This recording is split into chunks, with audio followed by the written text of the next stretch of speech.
India @2047 summit में आप सबका बहुत बहुत स्वागत है। आप देख रहे हैं एबीपी लाइव और मैं हूं आपके साथ आशीष सिंह। इस वक्त मंच पर हमारे साथ स्वामी जी बैठे हैं। स्वामी जी, बहुत बहुत स्वागत है आपका एबीपी लाइव पर। और क्योंकि हम बैठे हैं इंडिया @2047 समिट में, तो मैं आपका विजन जानना चाहूँगी कि विजन क्या है आपका 2047 को लेकर।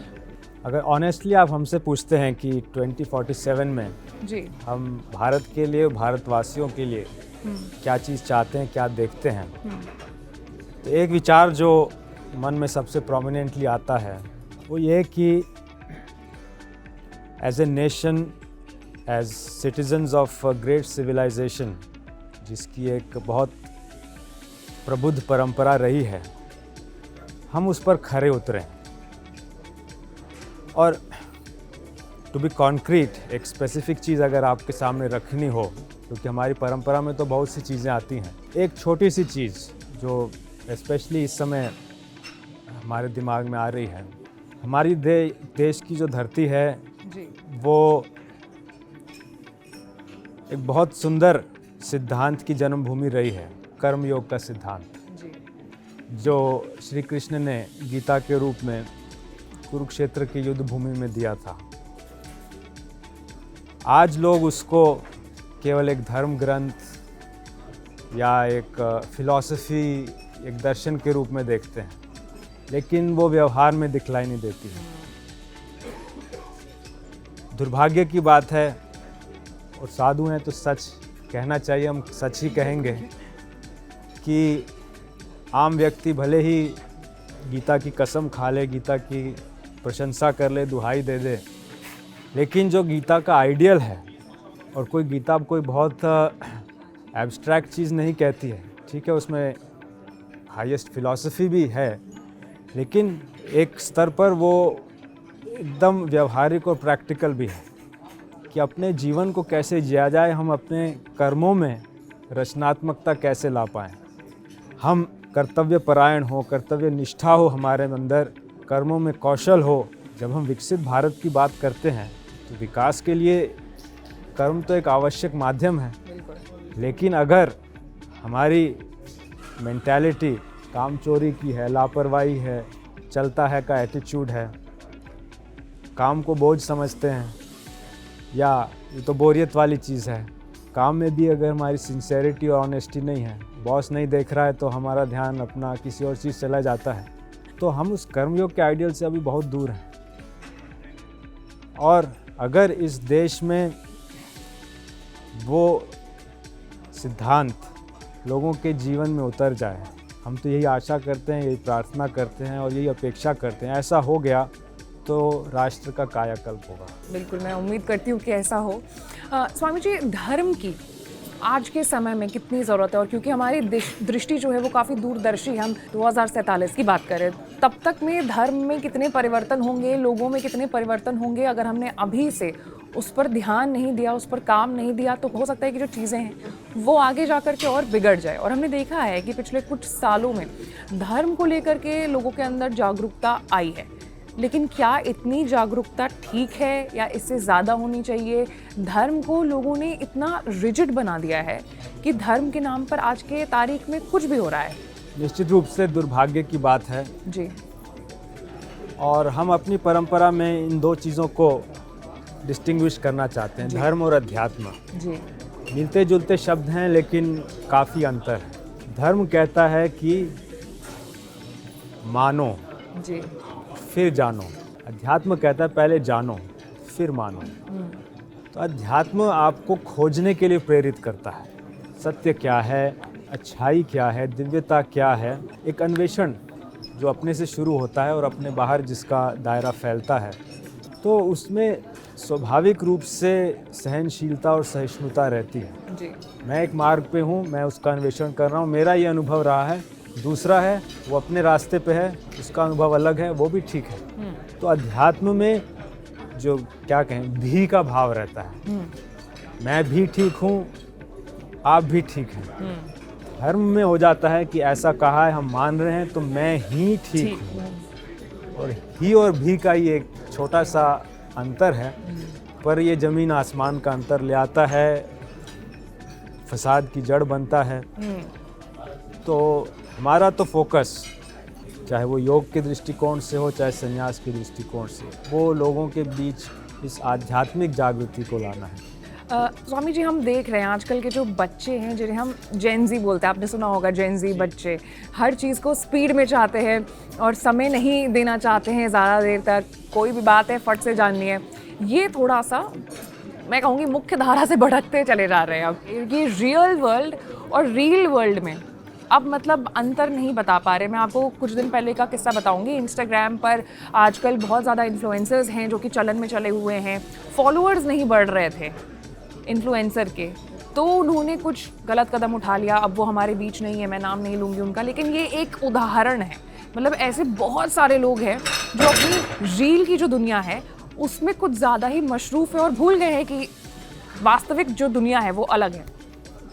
इसको टैकल करना समाज के सामने एक आज बहुत बड़ी चुनौती है।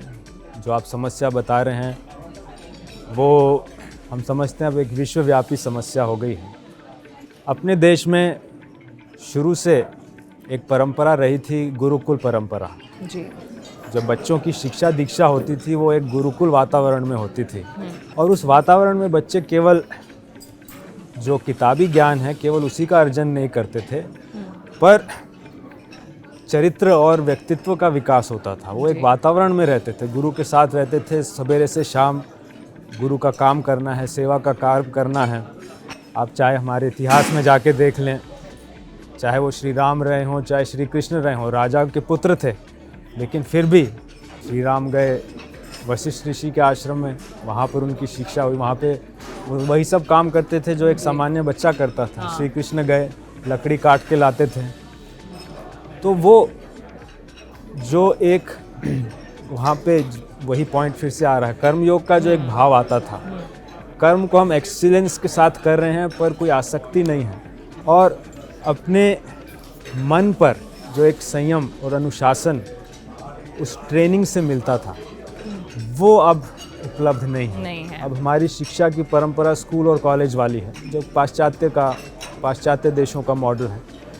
तो वहाँ पर किताबी ज्ञान तो है, IQ डेवलप हो रहा है हमारा, लेकिन जो EQ है, इमोशनल कोशेंट जिसको कहा जाए, कि हम अपनी भावनाओं को, अपने मूड्स को कैसे मैनेज कर सकते हैं, उसका प्रशिक्षण हम अपनी नई पीढ़ी को, जिसको आप जेन ज़ी बोल रहे हैं, नहीं दे पा रहे हैं। जी।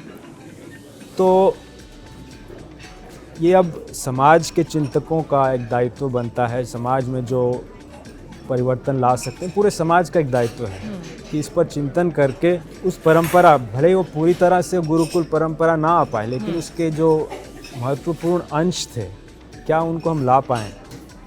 कुछ नहीं तो बच्चों को, अभी भी हिंदुस्तान में आश्रमों की कमी नहीं है, अच्छे आश्रम हैं। जी, बिल्कुल। थोड़ा खोजना पड़ सकता है क्योंकि अच्छी चीज़ें हमेशा पर्दे के पीछे रहती हैं, पर यदि बच्चों को वहाँ पर कुछ समय के लिए भेजा जाए, एक आश्रम संस्कृति का एक्सपोजर मिले, तो भले ही वो किताबी ज्ञान उसमें ना हो, लेकिन जो एक व्यवहारिक ज्ञान है, और सबसे इम्पोर्टेंट अनुशासन और संयम, जी। उसका अभाव ही इन सब चीज़ें जो आप बता रहे हैं वही उसका कारण है। और वो लेक्चर दे के आप इनकलकेट नहीं कर सकते हैं। हाँ। वो एक लाइफस्टाइल लर्निंग है, तो उसके लिए मेहनत करनी पड़ेगी, प्रयास करना पड़ेगा। अब क्योंकि आपने बताया लाइफस्टाइल के बारे में, हमने डिस्ट्रैक्शंस की बातें की, और आप एक स्वामी जी हैं, आपकी भी जो ज़िंदगी होगी वो बहुत ज़्यादा डिस्ट्रैक्शन से गुजरते हुए बीती होगी, जैसा कि हम बैक स्टेज भी आपसे बात कर रहे थे। तो मुझे ये जानना है कि जब आप अपने युवा अवस्था में थे, अपने बाल अवस्था में थे, तो किस तरीके के डिस्ट्रैक्शंस आपको परेशान करते थे? जैसे बहुत टू बी ब्लंट में बता रही हूँ, आजकल के जो जनरेशन के लड़के लड़कियां हैं, इनका जो ऑपोजिट जेंडर है वो बहुत ज़्यादा अट्रैक्ट करता है, और आमूमन गलतियां जो है ये एक दूसरे को इम्प्रेस करने में ही कर देते हैं। तो कैसे इससे निपटा जाए, क्योंकि आप भी उस फेज से गुजर चुके हैं, and you have become something which you wanted to be, मतलब आप पहुंच चुके हो उस मुकाम पर, अब आप हमें प्रीच कर सकते हो उस बारे में। तो मुझे बताइए कि हाउ वाज योर बाल अवस्था, योर युवा अवस्था, किस तरीके के डिस्ट्रैक्शंस आए आपके लाइफ में, कैसे आपने कोप किया उनको? जिस तरह की डिस्ट्रैक्शंस की आप बात कर रहे हैं जी। बहुत हद तक तो नेचुरल और स्वाभाविक हैं, जहाँ तक ऑपोजिट जेंडर के प्रति अट्रैक्शन है वो तो परफेक्टली नेचुरल है। जी। और हम लोगों की जो परंपरा रही है, और फिर वही पॉइंट सामने आता है, ना तो हम लोग दमन की बात करते हैं, हम सप्रेशन नहीं कहेंगे, हम ये नहीं कहेंगे कि नहीं दोनों को अलग कर दीजिए, बातचीत ही ना हो, वो एक अलग दिशा होगी, वो भी व्यवहारिक नहीं है, उसका एक दूसरे तरीके का रिपरकशन होगा। बिल्कुल। Suppression is not the solution. Correct. एक एक्सट्रीम ये हो गया, दूसरा एक्सट्रीम है कि पूरी इंडल्जेंस, वो भी जो पाश्चात्य देश जिस मार्ग पर गए कि पूरी छूट, स्वच्छंदता, वो भी सॉल्यूशन नहीं है। तो ये जो मध्यम मार्ग है, यही योग बोलता है कि संयम, संयम मीन्स कंट्रोल, यस। और वो आता है अवेयरनेस से। तो किसी चीज़ को आप दबा नहीं रहे हैं, किसी चीज़ की कामना, किसी चीज़ की इच्छा उत्पन्न होती है, आप अवेयर हैं, हाँ है, और अपना विवेक जागृत करते हैं, क्या ये मेरे लिए ठीक है या नहीं है। छोटा सा उदाहरण, आप बाज़ार में घूमने जाते हैं, हलवाई की दुकान के सामने से गुजर रहे हैं, वहाँ पे हलवाई जलेबी तल रहा है, तो कामना टूटती है कि ये अच्छी चीज़ है, स्वादिष्ट चीज़ है, हम इसको खाएं। कामना में तो कोई बुराई नहीं है, जलेबी खाने में भी कोई बुराई नहीं है, कभी कभार खाने में ऐसी कोई वो तो चीज़ नहीं है। लेकिन विवेक वहाँ कैसे आएगा? आप देखेंगे कि अरे ये तो बाज़ार की चीज़ है, यहाँ मक्खियाँ घूम रही हैं, नीचे कॉकरोच हैं, हम खाएंगे तो बीमार पड़ सकते हैं, हाँ। ये तो मेरे लिए ठीक चीज़ नहीं है। ये सोच के अगर आप अपने उस इंस्टिंक्ट को जो फर्स्ट हो रही है कि जाएं खरीद लें, खा लें, उसको कंट्रोल करते हैं तो वो संयम कहलाएगा। अगर सिर्फ दबा दिया नहीं मेरे को नहीं खानी है, वो सप्रेशन है। और सीधे आपने उठा के खा ली और बीमार पड़ गए, हैजा कॉलेरा हो गया, आप सफ़र कर रहे हैं।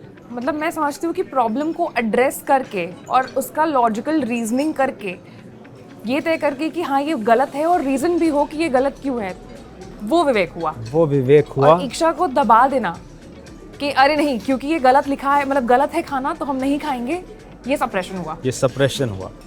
और ये विवेक ला पाना और अपनी लाइफ में एक्सप्रेस करना तो एक दिन की चीज़ नहीं है। तो अगेन ये एक प्रोसेस है जिसके थ्रू हम बच्चों को लाइफस्टाइल चीज़ है। एक सूत्र जो इसमें बहुत काम का आता है, जो हमारे परम गुरु स्वामी शिवानंद जी जिस पे बहुत जोर देते थे, और वो एक लाइफस्टाइल का एक सूत्र है, वो उसको कहते थे प्रतिपक्ष भावना। प्रतिपक्ष का मतलब ऑपोजिट, भावना तो आप समझते ही हैं कि जहाँ पे भी लगे कि गाड़ी पटरी से उतर रही है, वहाँ हम थोड़े से सतर्क हो जाएं, थोड़ा सा एक एडजस्टमेंट, फाइन ट्यूनिंग जिसको कहते हैं। जैसे आप गाड़ी चलाते हैं, स्टीयरिंग पे बैठे हैं, सामने गड्ढा आ रहा है, आप पूरा स्टीयरिंग तो नहीं मोड़ देंगे, आपको बस हल्का सा मोड़ना है ताकि उस गड्ढे को अवॉइड करके निकल जाएं। तो ये जो हम लाइफस्टाइल योग की बात करते हैं वो यही है। जीवन में आपके जो जीवन का सफ़र है, डेली लाइफ, उसमें ऐसे बहुत से पॉट होल्स और गड्ढे आते हैं। दिख रहा है कि वहाँ गड्ढा है तो मेरे को थोड़ा सा जो टर्न लेना है, वो प्रतिपक्ष भावना है। अब ये जलेबी का उदाहरण जो लिया, मन में लालसा जगी ले लें, वो कामना है, वो हो सकता है ओवर पावरिंग हो। उस पर्टिकुलर इंस्टेंट में अगर आपने वो चीज़, वो ऑपोजिट चीज़ है कि जलेबी स्वादिष्ट तो होती है लेकिन कॉलेरा भी हो सकता है अगर बहुत गंदी वहाँ पे मक्खियाँ हैं, ये सब चीज़ हैं, उस समय अगर आप अपने मन में वो भाव स्ट्रांगली ले आते हैं कि भाई ये करने में ये खतरा है, आपने एक ऑपोजिट चीज़ ले आई, वो आपको हेल्प करता है कि गाड़ी गड्ढे में जा रही है, मैं अपने आप को बचा लूँ, राइट टर्न ले लूँ एक। वो प्रतिपक्ष, वो योग का एक व्यवहारिक एप्लीकेशन हुआ आपकी लाइफ में। उसके लिए आपको किसी योगा मैट की ज़रूरत नहीं है। इसीलिए हम इस पॉइंट पे बार बार जोर देते हैं, योग केवल करने की चीज़ नहीं है, जीने की चीज़ है। आपने उस सेकंड में, अगर वो स्प्लिट सेकंड में वो डिसीजन ले लिया कि ये खाने में मेरी सेहत को नुकसान हो सकता है, आपने अपने आप को बचा लिया। तो जलेबी एक उदाहरण है जी, बिल्कुल। और समझदार को इशारा काफ़ी है, वो हर चीज़ पे अप्लाई करता है। इवन आपके पर्सनल रिलेशनशिप्स हैं, किसी के साथ आपकी बहस होने जा रही है, आप बातचीत कर रहे हैं, आपका कोवर्कर है, आपको गुस्सा आ रहा है, लग रहा है कि गाड़ी पटरी से उतर रही है, वहाँ आप किसी तरह से उस एंगर को मैनेज कर लेते हैं, तो जो चीज़ एक बहुत बड़ी ऑल्टरकेशन हो सकती थी, जो बाद में आपका मूड ख़राब कर दी, बाद में आपके उस व्यक्ति से संबंध को खराब करती है। तो आपने उसको मैनेज कर लिया। तो ये जो प्रतिपक्ष भावना का एक सूत्र है, इसको लोग अगर समझ के अप्लाई करने लगें तो ये जो बहुत सी चीज़ें आप बोल रहे हैं कि अपने एक्शंस पे कंट्रोल नहीं रहता, लोग गलती करते हैं, वो काफ़ी हद तक मैनेज हो सकता है। Swami ji thank you so much. हमारे दर्शकों को, हमारे जेनजी ऑडियंस को, जो जितनी सरलता से, जितनी खूबसूरती के साथ अपने इतनी बड़ी बात आसान शब्दों में कह दी है, मुझे नहीं लगता है कि कोई और इसको इससे बेहतर एक्सप्लेन कर सकता है। Thank you so much Swami ji, हमारे मंच पर आने के लिए, हमें जागरूक बनाने के लिए। मैं इनवाइट करने के लिए थैंक यू। हरि ओम तत्सत।